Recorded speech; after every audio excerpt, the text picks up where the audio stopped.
Morning students आज मैं आपको वो सारे क्वेश्चंस बताऊंगी, वो सारी क्वेरीज बताऊंगी जो आपके माइंड में चल रही होंगी, जो कंफ्यूजन दे रही होंगी आपके एग्जामिनेशन के रिगार्डिंग। मीन्स आपके जो हाफ ईयरली एग्जाम होंगी या फिर आपके सीबीएसई बोर्ड जो एग्जाम्स होंगे, उन सभी को क्रैक करने के लिए आपके माइंड में बहुत सारे क्वेश्चंस होंगे।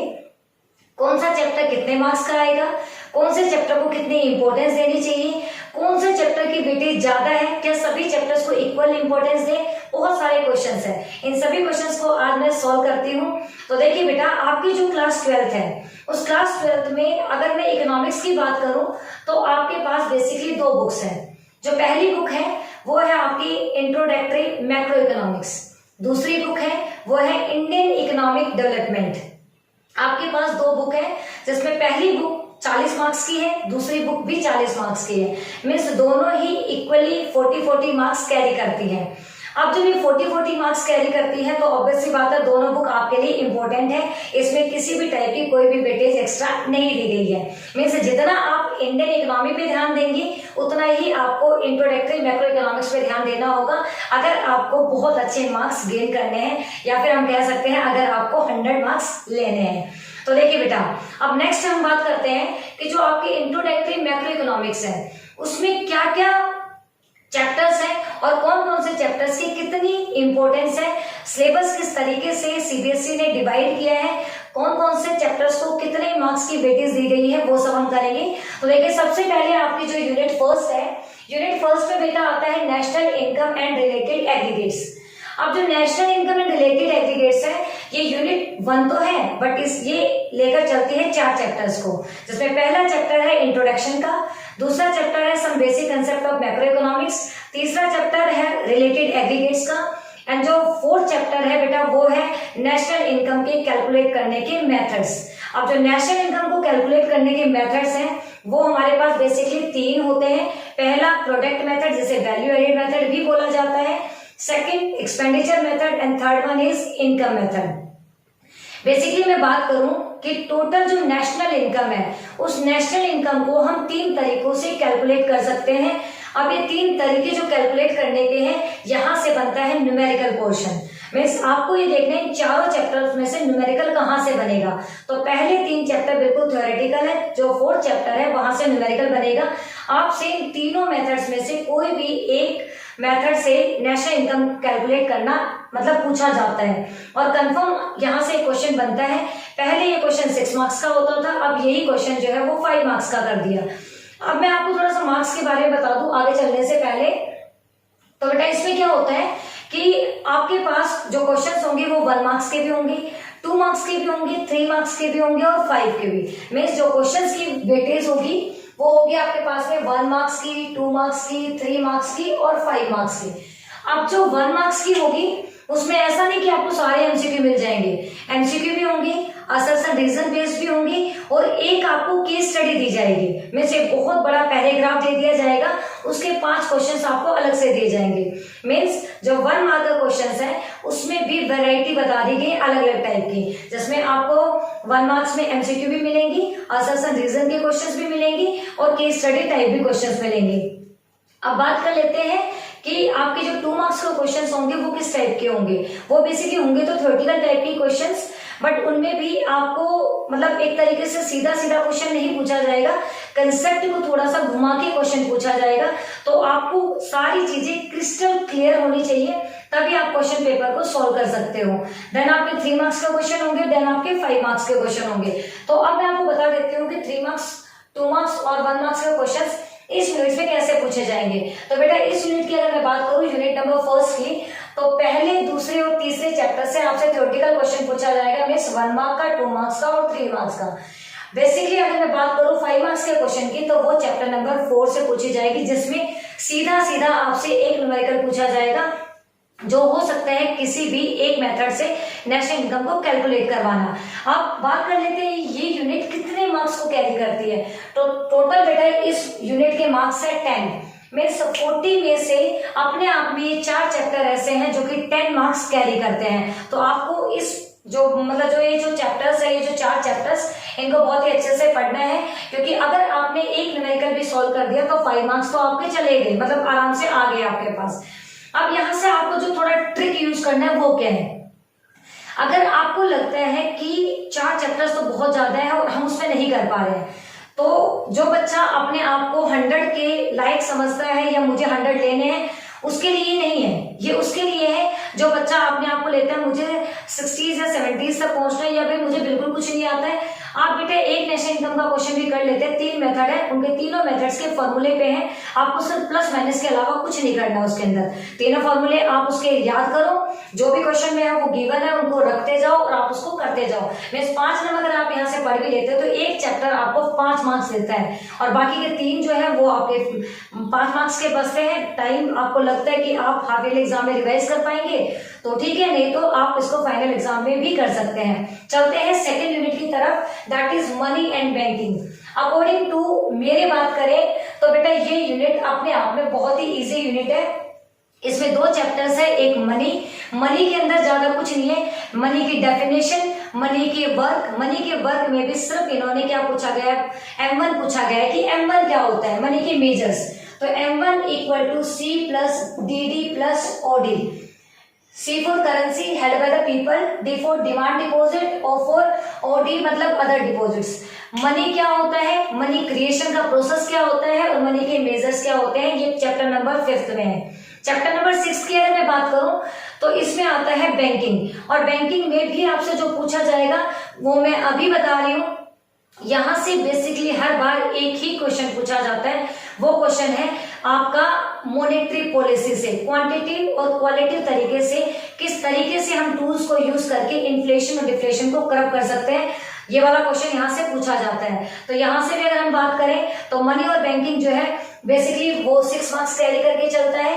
Then third unit determination of income and employment. अब इसके अंदर आते हैं बेटा 3 चैप्टर, हमने यहाँ पे 4 चैप्टर्स रखे हैं, इसमें 4 चैप्टर्स हैं, इसमें आपके पास 2 चैप्टर्स हैं और यहाँ पे आपके आते हैं 3 चैप्टर। इसको बोला जाता है बेटा AS और AD कंसेप्ट, एग्रीगेट सप्लाई और एग्रीगेट डिमांड कंसेप्ट। तो आपके जो यूनिट नंबर 3 है ये कैरी करती है 12 मार्क्स, ये 10 की थी, ये 6 की थी, ये कितने की है 12 मार्क्स की। 3 चैप्टर पूरे 12 नंबर के आते हैं, यहां से भी न्यूमेरिकल बनेगा, मीन्स एक न्यूमेरिकल यहां से पूछा जाएगा। यहां से इन्फ्लेटरी गैप डिफ्लेटरी गैप आपसे पूछा जा सकता है, आपसे पूछा जा सकता है इसके अंदर कि जो 2 सेक्टर इकोनॉमी के जो हमने चैप्टर नंबर 1 में पढ़े थे उसी से रिलेटेड कंसेप्ट यहाँ पे आएंगे। तो नॉर्मल एग्रीगेट सप्लाई क्या होता है, एग्रीगेट डिमांड क्या होता है, इक्विलिब्रियम पॉइंट कहाँ होता है, ये सारे क्वेश्चंस यहाँ से थोड़े से मतलब इंपॉर्टेंट बनते हैं, आप इन्हें देख सकते हैं थोड़ा सा। उसके बाद में नेक्स्ट जो यूनिट है that is government budget and economy. ये अपने आप में अकेला चैप्टर कितने मार्क्स कैरी करते हैं 6 मार्क्स।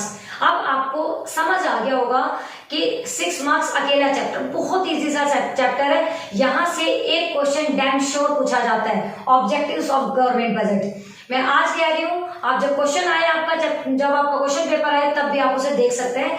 गवर्नमेंट बजट के ऑब्जेक्टिव्स कौन कौन से होते हैं, बेसिकली गवर्नमेंट बजट क्यों बनाया जाता है, इसके रिगार्डिंग आपके पास बुक में 5 से 6 ऑब्जेक्टिव दे रखे हैं, आप उन 5 से 6 ऑब्जेक्टिव्स को याद कर लीजिए। कोई भी 2 ऑब्जेक्टिव आपसे पूछे जा सकते हैं। बाद में सीधी बात यह है कि ये चैप्टर अपने आप में बहुत इंपॉर्टेंस रखता है, तो इस चैप्टर के कोई भी पेज, कोई भी क्वेश्चन, कोई भी लाइन आपको छोड़नी नहीं है, बहुत ही अच्छे से चैप्टर को रिवाइज करना है। And the last one is balance of payment. इसमें एक चैप्टर था आपके पास में, इसमें आपके पास आ जाते हैं बेटा 2 चैप्टर, एक बैलेंस ऑफ पेमेंट और एक फॉरेन एक्सचेंज। मींस ये चैप्टर 2 कैरी करके चलता है और ये मार्क्स है आपके 6, तो टोटल मिलाकर 40 मार्क्स हो जाते हैं। जिसमें आपका जो 5th यूनिट है इसमें फॉरेन एक्सचेंज है, तो फॉरेन एक्सचेंज के सोर्सेस वाला क्वेश्चन बहुत इंपॉर्टेंट बनता है कि फॉरेन एक्सचेंज के सोर्सेस क्या है, फॉरेन एक्सचेंज की डिमांड क्यों की जाती है, इंडिया को फॉरेन एक्सचेंज की जरूरत क्यों पड़ती है और इंडिया के पास फॉरेन एक्सचेंज कहां से आती है, ये वाला क्वेश्चन यहाँ से मोस्ट इंपोर्टेंट है। एक क्वेश्चन आपसे पूछा जा सकता है डिफरेंशिएशन में, what is the basic difference between depreciation and devaluation, क्योंकि दोनों का मतलब होता है हमारी करेंसी की वैल्यू का डाउन हो जाना। तो दोनों में क्या डिफरेंस है, depreciation free flow of market forces की वजह से होता है, इसमें किसी का रोल नहीं होता। Means aggregate supply aggregate demand के बिहाफ पे जब हमारी करेंसी की वैल्यू डाउन आती है डेप्रिसिएशन होता है, और जब गवर्नमेंट अपनी करेंसी की वैल्यू डाउन करती है, मीन्स इंटरफेयर करती है मार्केट के अंदर, उस कंडीशन में जब वो अपने पैसे की वैल्यू को डाउन कर रहे हैं, दैट इज कॉल्ड डिवैल्यूएशन। यहाँ से डिफरेंस पूछा जा सकता है। तो अब अगर मैं इस पूरी बुक का कंक्लूजन बताऊं 40 मार्क्स में, तो आपको क्या ध्यान रखना है बेटा, जो पहली यूनिट है इसमें इंटरमीडिएट गुड्स और फाइनल गुड्स, इसका डिफरेंशिएट, कंजप्शन गुड्स और कैपिटल गुड्स, नेट इन्वेस्टमेंट और फिक्स इन्वेस्टमेंट, एक तरीके से ये कुछ आपके डिफरेंशिएट है जिनको आपको करना है बड़े ध्यान से। और यहाँ से एक न्यूमेरिकल पोर्शन आप इतना पढ़ सकते हैं। और 2 सेक्टर जो इकोनॉमी है हमारा मॉडल है, जिसका प्रोजेक्ट भी हमने बनाया था, वो वाला इसमें डाल सकते हैं, ये आप कर सकते हैं। सेकंड के अंदर आपको मैंने बताया कि इसमें क्या आएगा, मनी का क्रिएशन और M1 मेजर हो जाएगा। इसी के अंदर जो चैप्टर नंबर 6 है, इसमें मॉनेटरी पॉलिसी को आपको बहुत अच्छे से करना है, क्वेश्चन डैम श्योर वहां से पूछा जाएगा। Determination of income and wealth वाले में डिफ्लेटरी गैप, इन्फ्लेटरी गैप और साथ में डेफिशिएंट डिमांड क्यों होती है, एक्सेस डिमांड क्यों होती है, इसके रिगार्डिंग क्वेश्चन पूछे जा सकते हैं। गवर्नमेंट बजट में गवर्नमेंट बजट के ऑब्जेक्टिव बहुत ही नेसेसरी क्वेश्चन है जो आपको करना है। बैलेंस ऑफ पेमेंट, इसके अंदर बीओपी का पूरा चैप्टर जो है वो आप थोड़ा सा रिवाइज कर सकते हैं। कुछ इसमें भी आप पूछ सकते हैं कि कैपिटल अकाउंट और करंट अकाउंट में क्या डिफरेंस है। साथ में जो फॉरेन एक्सचेंज है उसमें उसके सोर्स क्या है, उसके डिमांड क्या है। ये तो था बेटा आपका जो इंट्रोडक्टरी मैक्रो इकोनॉमिक्स है उसका मतलब पूरा कंक्लूजन, जो आपको बड़े ही ध्यान से करना है। अब बात कर लेते हैं बेटा इंडियन इकोनॉमिक डेवलपमेंट। ये भी आपकी 40 मार्क्स की आने वाली है, बट इसको 3 पार्ट्स में डिवाइड कर रखा है, means first unit, second unit और थर्ड यूनिट। जो फर्स्ट यूनिट है that is development experience 1947 to 90 and economic reforms, जो कि हमारे कैसे थे बेटा 1991 के। अब देखिए बेटा ये एक यूनिट 4 चैप्टर लेके चलती है, मीन्स इसमें 4 चैप्टर्स आएंगे। एक वो जो Indian economy on the eve of independence कैसे थी, मीन्स जब हमारा देश आजाद हुआ लगभग 200 ईयर्स तक, जब हम कॉलोनियल टाइम पीरियड में थे, उस टाइम पे हमारा देश कैसा था, हम किस पे रिले करते थे, हमने गवर्नमेंट सेक्टर पे विश्वास करके कौन कौन से हमारे देश के अंदर लॉस हुई। फिर हमें जब अकल आई तब हमें लगा कि हमें इकोनॉमिक रिफॉर्म्स करने चाहिए, लैंड रिफॉर्म्स करने चाहिए, मतलब बहुत तरीके से पूरी इकोनॉमी गुलामी के टाइम कैसी थी, हमने उसे ट्रैक पे लाने के लिए क्या क्या किया। ग्रीन रेवोल्यूशन से लेकर इकोनॉमिक रिफॉर्म, जो एलपीजी पॉलिसी है, liberalisation, privatisation, globalisation 1991, new economic reforms, IPR 1956-48, ये सारे कंसेप्ट हम इस चैप्टर में पढ़ेंगे। ओवरऑल फीचर्स भी पढ़ेंगे इंडियन इकोनॉमी की, कि हमारी इंडियन इकोनॉमी बैकवर्ड भी थी, स्टैग्नेंट भी थी, साथ में इंडियन इकोनॉमी में किसी टाइप की कोई ग्रोथ नहीं थी। फिर जब हमारा देश आजाद हुआ तो हमारे देश ने कुछ रिफॉर्म्स लगाए जो कि 1991 के रिफॉर्म्स बोले गए। इसी दौरान हम पढ़ेंगे 1921 का the great year of divide, जिसके बाद हमारे देश के अंदर कभी भी जनसंख्या कम नहीं हुई और लगातार जनसंख्या बढ़ती गई। और आज रिजल्ट ये है कि हम चाइना को छोड़कर नंबर 1 पोजीशन पर आ गए हैं पॉपुलेशन के मतलब उसमें देखा जाए तो। ये सारी चीजें हम इन 4 चैप्टर्स में पढ़ेंगे। अब ये चैप्टर्स जो 4 चैप्टर्स हैं तो ये कैरी करके चलता है बेटा 12 मार्क्स में से 4 चैप्टर आपके 12 नंबर के हैं। ये बुक टोटली थ्योरेटिकल है, मीन्स जो भी न्यूमेरिकल पोर्शन आना था आपका वो मैक्रो इकोनॉमिक्स में आ गया, एएसएडी कंसेप्ट में आ गया, कुछ आपका फर्स्ट चैप्टर जो 4th चैप्टर था आपका उसमें आ गया, कुछ आपका बीओपी वाले में थोड़ा बहुत पोर्शन पूछा जा सकता है। ये वाली बुक आप मान के चलिए एक तरीके से टोटली थ्योरेटिकल है, एक हिस्ट्री है, बट वो हिस्ट्री नहीं है जिसमें आपको किसी के नेम याद करने हैं या फिर कुछ इस तरीके के। ये हमारी इंडियन इकोनॉमी है जिसके अंदर हम हमारी इकोनॉमी की बिफोर की और आफ्टर की, में जब देश आजाद हुआ और देश आजाद होने से पहले कैसा था, उन सभी की पूरी हिस्ट्री इसमें पढ़ते हैं। इस चैप्टर में हम आने वाली हमारे देश में चैलेंजेस उन सबको हम पढ़ेंगे। तो बेसिकली ये जो 4 चैप्टर है ये 12 नंबर का लेकर चलता है, टोटली थ्योरेटिकल चैप्टर है। इसमें जो इम्पोर्टेंस जो रखते हैं या फिर यहाँ से जो जो मेन चैप्टर्स है जहां जहां से आप पढ़ सकते हो मैं वो बता देती हूँ। अगर मैं बात करूँ चैप्टर नंबर 1 की तो इसमें फीचर्स इंडियन इकोनॉमी की बहुत ही इंपॉर्टेंट कंसेप्ट है। उसके बाद जमींदारी सिस्टम जिसे हम लैंड सेटलमेंट सिस्टम भी बोलते हैं, जिसे हम ट्रायंगुलर सिस्टम भी बोलते हैं, जिसमें आपके पास क्या होता है जिसमें आपके पास एक ट्रायंगल सिस्टम होता है। यहाँ आपके पास होती है ब्रिटिश, जिसे गवर्नमेंट बोला जाता है। यहाँ होते हैं जमींदार जो सोइल के ऑनर होते हैं, और यहाँ होते हैं टेनेंट जो कि टीलर होते हैं, जिनके पास जमीन नहीं होती है। ये ट्रायंगुलर सिस्टम बोला जाता है, land settlement system, zamindari system. According to इन 4 चैप्टर्स में बहुत ही इंपॉर्टेंट कंसेप्ट है, यहाँ से क्वेश्चन पूछा जा सकता है। अब इसे triangular system, land settlement system या फिर कई सारे नाम दिए गए हैं। क्यों? क्योंकि इसमें 3 पार्टीज थी। अब जो ब्रिटिश थी, जो कि गवर्नमेंट आती थी, ये इससे फिक्स अमाउंट में टैक्स लेती थी, बट ये इनका पूरी तरीके से एक्सप्लॉयटेशन करते थे। कहने का मतलब यहाँ जो टैक्स था वो फिक्स था, और यहाँ जो टैक्स था वो एक्सप्लॉयटेशन करने वाला था, मीन शोषण किया जाता था। जमींदार जो है वो टीलर से बहुत ज्यादा काम करवाते थे, उन्हें लाइफ को सस्टेन करने के लिए थोड़ा बहुत खाने के लिए देते थे। ये सारे कंसेप्ट आप इस चैप्टर, इन 4 चैप्टर्स में पढ़ेंगे। फिर हमारा देश जो है वो बिल्कुल ही गरीब होता गया, इकोनॉमी के अंदर कोई नेशनल इनकम नहीं थी, किसी तरीके का कोई ग्रोथ नहीं हो रही थी। इन सभी चीजों को देखते हुए हमारे पॉलिटिशियंस ने कुछ डिसीजन लिए। उन डिसीजंस में उन्होंने कुछ कहा कि हमें अब गवर्नमेंट सेक्टर की ओनरशिप होनी चाहिए। मीन्स बेसिकली हमें अब जो भी रिलायंस है, ओनरशिप है, वो गवर्नमेंट सेक्टर की होनी चाहिए। इंपोर्ट सब्स्टिट्यूशन लगा दिया गया। इसके भी रिजल्ट बहुत बेकार आए। 1990 तक आते आते हमारे देश की हालत बिल्कुल ही खस्ता हो गई। फिर 1991 की जो इकोनॉमिक पॉलिसी थी वो आई। वो हमारे फाइनेंस मिनिस्टर हुआ करते थे उस टाइम पे, मनमोहन सिंह जी, उन्होंने वो पॉलिसी दी। अभी पॉलिसी आने के पीछे रीजन क्या था, मैं थोड़ा सा वो आपको बताऊंगी। उसके बाद में चलते हैं, मैं 4 चैप्टर्स के बारे में बात करी। इकोनॉमिक रिफॉर्म्स, हमारे देश में एलपीजी पॉलिसी, जिसे लिबरलाइजेशन, प्राइवेटाइजेशन, ग्लोबलाइजेशन या न्यू इकोनॉमिक पॉलिसी 1991 क्यों आई, क्यों हमें अडॉप्ट करनी पड़ी, उसके पीछे एक स्टोरी है। अब वो स्टोरी मैं आपको बता देती हूँ, क्योंकि थोड़ा सा ये कंसेप्ट आपका बहुत ही इंपॉर्टेंट बनता है और आपके एग्जाम्स में बहुत हेल्प करेगा। तो देखिए बेटा, एक टाइम ऐसा था कि हमने गवर्नमेंट सेक्टर पे रिलायंस किया, विश्वास दिखाया, और हमारा देश बिल्कुल ही बैकवर्ड हो गया था। तो उस टाइम पे हमारे देश के पास खाने के लिए भी कुछ नहीं बचा था। मीन्स मैक्सिमम हम 4 से 5 दिन तक सर्वाइव कर सकते थे, उसके बाद हम नहीं कर सकते थे। उस टाइम पे जो मनमोहन सिंह जी थे वो हमारे फाइनेंस मिनिस्टर हुआ करते थे, जिन्होंने बहुत ही कह सकते हैं कि एक बहुत ही अच्छे तरीके से डिसीजन लिया न्यू इकोनॉमिक पॉलिसी का। तो जब आपके पास पैसे खत्म हो जाते हैं तो आप किसके पास जाते हो? अपने पेरेंट्स के पास। पेरेंट्स के पास पैसे नहीं है तो वो अपने रिलेटिव्स के पास, फ्रेंड्स के पास। उनके पास भी पैसे नहीं है तो हम बैंक से पैसे लेते हैं, कमर्शियल बैंक वगैरह से, एसबीआई से, पीएनबी से, यूको बैंक से, यूनियन बैंक से। अगर बैंकों के पास भी पैसा खत्म हो जाए तो हम आरबीआई के पास जाते हैं। आरबीआई काम करता है गवर्नमेंट के बिहाफ पे। कुल मिलाकर हमारे देश में किसी भी इंसान के पास, पर्टिकुलर के पास पैसा नहीं था। तो अब हम करें तो क्या करें? देश को चलाना था। हमारी बहुत मुश्किल से तो हमने गुलामी की जो जंजीरें थी, कॉलोनियल टाइम पीरियड था, उसे खत्म किया था।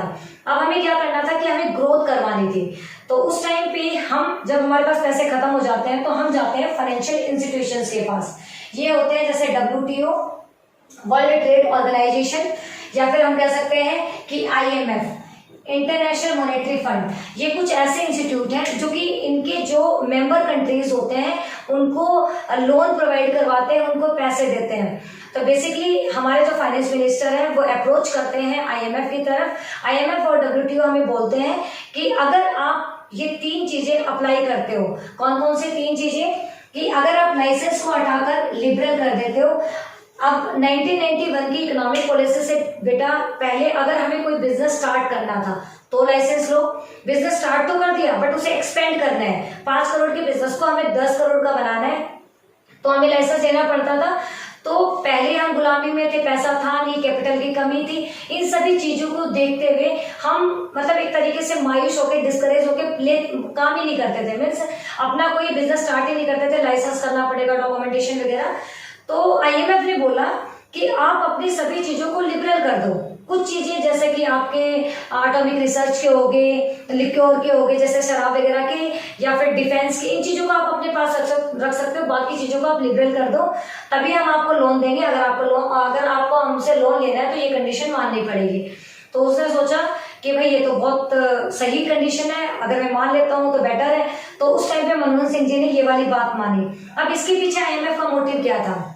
इसके पीछे IMF का मोटिव ये था कि बहुत सारे इन्वेस्टर्स, बहुत सारे जो एंटरप्रेन्योर हैं वो काम करें। काम करने के बाद में वहां से जो है पैसा जनरेट होगा, क्योंकि अब तो हम कंगाल थे तो कंगाली के बेसिस पे हमें कोई लोन भी नहीं दे रहा था, तो हमें उनकी बात मानने के अलावा कोई ऑप्शन नहीं था। और अगर हम किसी इंसान को लिबरल कर देते हैं, आजादी सभी को प्यारी होती है, तो जैसे ही हमें लिबरल कर दिया गया, हमने अलग अलग टाइप की बिजनेस यूनिट्स खोली और हमारी जो चीजें हैं वो अच्छी ग्रोथ करने लगी। तो पहली कंडीशन थी कि लिबरलाइजेशन था, मीन्स लाइसेंस पॉलिसी को हटाकर लिबरल कर दिया गया। सेकंड था बेटा जो पब्लिक सेक्टर था उसको किसमें कन्वर्ट कर दिया जाए, प्राइवेट सेक्टर में। मैंने क्या कहा कि 1947 में जब देश आजाद हुआ, 1947 से लेकर 1990 तक हमारी पूरी जो ओनरशिप थी, हमारी जो पूरा रिलायंस था, विश्वास था, वो गवर्नमेंट सेक्टर पर था। अब एक होता है गवर्नमेंट सेक्टर, एक होता है प्राइवेट सेक्टर। एक टीचर अगर बात करें गवर्नमेंट सेक्टर में तो पढ़ा के भी आए तो भी चलेगा, नहीं भी पढ़ा के आए तो भी चलेगा, क्योंकि रिजल्ट ओरिएंटेड नहीं होता है वहां पे। एक तरीके से किसी भी चीज के लिए पुश नहीं किया जाता, फोर्स नहीं किया जाता। बट अगर यही चीज प्राइवेट सेक्टर में हो तो ऑब्वियसली बात है, हमें तो रिजल्ट ओरिएंटेड है, हमें रिजल्ट देना पड़ेगा, अदरवाइज हमारी गुडविल नहीं बनेगी। गुडविल नहीं बनेगी तो हमारी जो कहते हैं इंक्रीमेंट नहीं हो, तो बहुत सारी चीजें फैक्टर्स लगते हैं। इसी तरीके से आप प्राइवेट कंपनी और गवर्नमेंट कंपनी की बात कर लीजिए, तो गवर्नमेंट सेक्टर हमारा लेथरिक हो गया था, बिल्कुल ही खराब हो चला था, बहुत सारे जो बिजनेस यूनिट्स थे वो लॉस में जा रहे थे। अब अगर गवर्नमेंट सेक्टर के हाथों में और दिया जाता देश को, तो जो आईएमएफ हमें उधार देता हम कभी नहीं चुका पाते। तो आईएमएफ ने बोला कि आपकी जो बंद पड़ी यूनिट्स हैं उनको आप पब्लिक से कन्वर्ट करके प्राइवेट में कर दो, मींस डिसइन्वेस्टमेंट कर दो। अगर आप ऐसे मानते हो तो हम आपको देंगे, क्योंकि पब्लिक सेक्टर कभी ग्रोथ नहीं कर सकता, और ग्रोथ करने के लिए किसकी जरूरत होती है, प्राइवेट सेक्टर की। प्राइवेट सेक्टर अपने आप में मॉडर्नाइजेशन, इनोवेटिव आइडियाज और बहुत सारी चीजें लेकर आता है। क्यों? क्योंकि सबके अंदर प्रॉफिट कमाने की एक लालच होती है। तो सेकंड ये उन्होंने शर्त रखी जो कि हमें माननी पड़ी। Then third one that is कुछ कोटा लगा रखे होते हैं बेटा, मीन्स आप इस देश से इतना मंगवा सकते हो, इस देश से इतना एक्सपोर्ट इंपोर्ट कर सकते हो, लाइक इस तरीके से।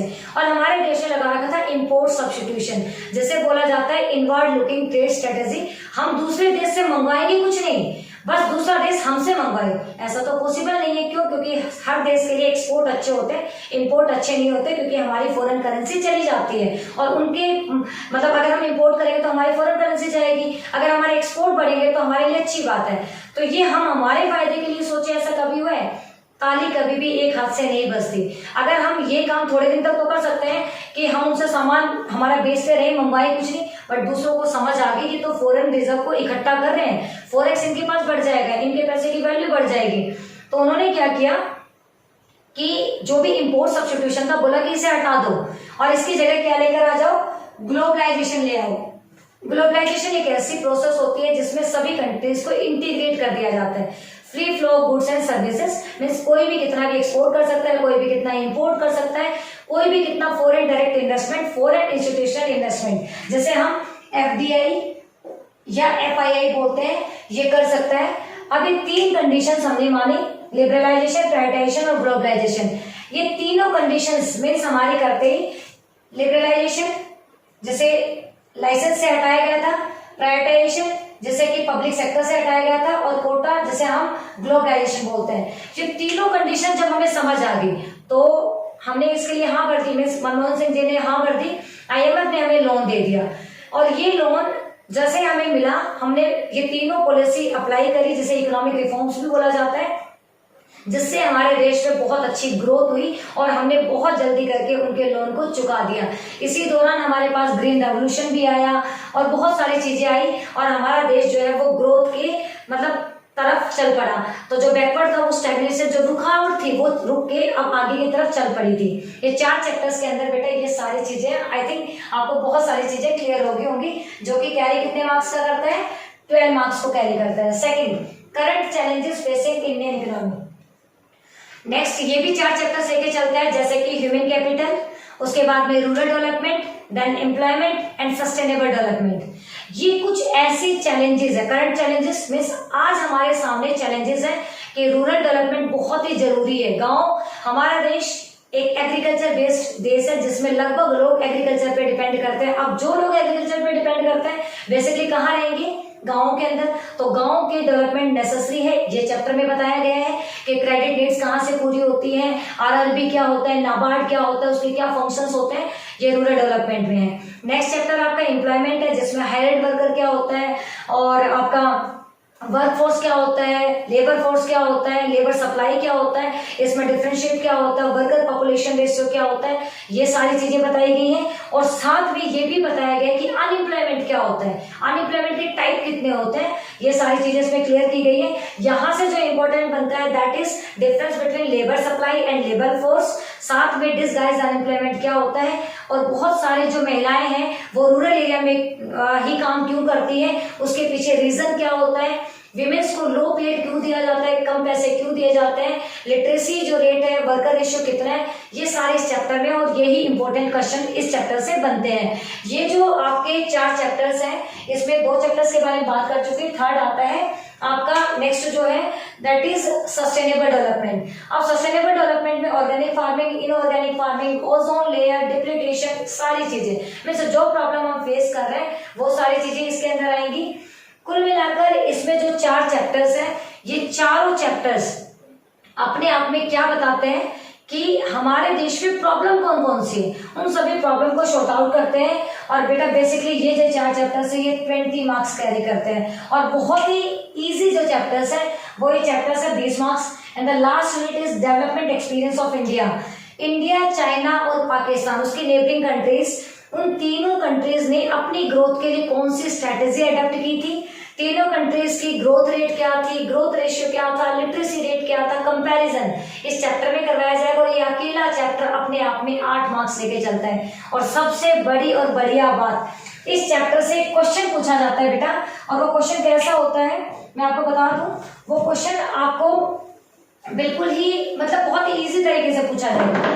आपको ऐसे एक टेबल दे दी जाएगी, इस टेबल में बता दिया जाएगा देन चाइना, देन इंडिया, फिर यहाँ पे कुछ आपको मतलब कुछ डेटा दे दिया जाएगा 2%, 3%।